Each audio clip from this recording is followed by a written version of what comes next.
The best UK TV this week: Eurovision to 10 Pound Poms. On UK TV over the next 7 days, Rebekah Vardy is getting personal on Channel 4 in an interview about her childhood. While Michelle Keegan opts for a new life in Australia in period drama 10 Pound Poms.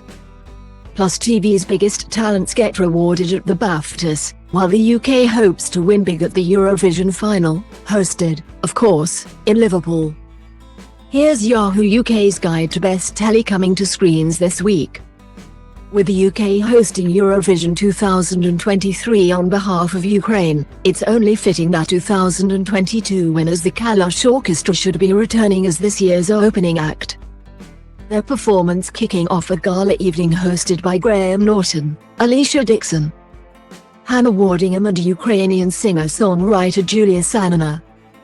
Along with the 26 grand finalists, we're also set to get an appearance in the first interval by the spaceman himself, Sam Ryder, while the Liverpool songbook will celebrate the contributions to popular music made by the host city down the decades. Graham Norton will, incidentally, also be on commentary duties, though in a tag team with Mel Giedroyc. The real winners here are Ramesh Ranganathan and Rob Beckett, whose successful comedy partnership on Sky has now landed them a BAFTA hosting gig at the Queen Elizabeth Hall on London's South Bank. But as for the nominated shows, well, it's visceral medical drama This Is Going to Hurt and acclaimed police procedural The Responder that lead the pack with 6 nominations each. And not far behind them are Bad Sisters, The Crown, The English and Slow Horses, all of which have 5 nods.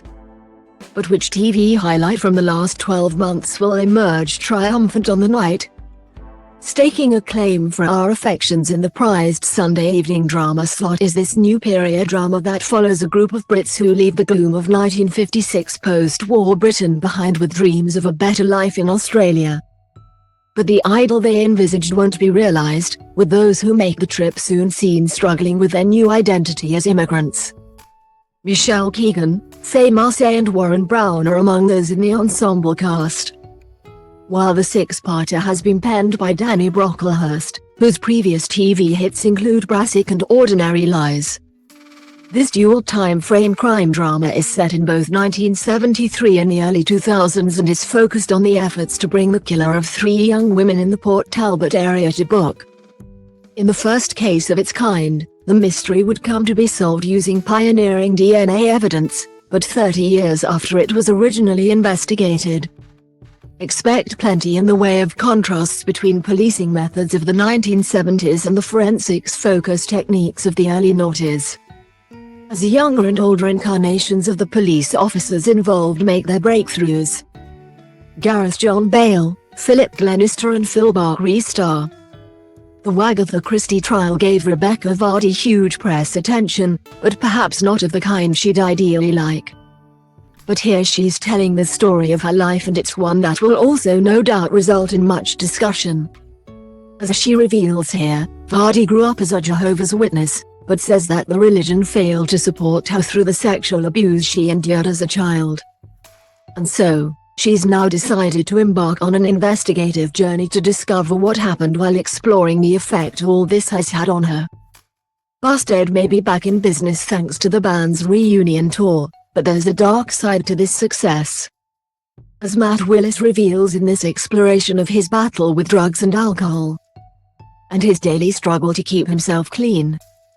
Of his efforts to understand his addictions in this documentary, the musician said recently, "Whilst I live an amazing life and I am hugely grateful for the opportunities I've had, when it comes to my mental health I still find myself battling with the ripple effects of my old addictions.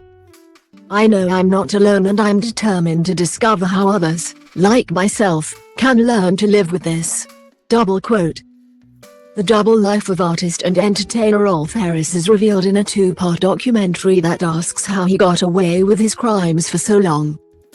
This rise and fall film documents how Harris managed to hide behind an eccentric public persona, while behind the scenes he'd been sexually abusing children and young women for years.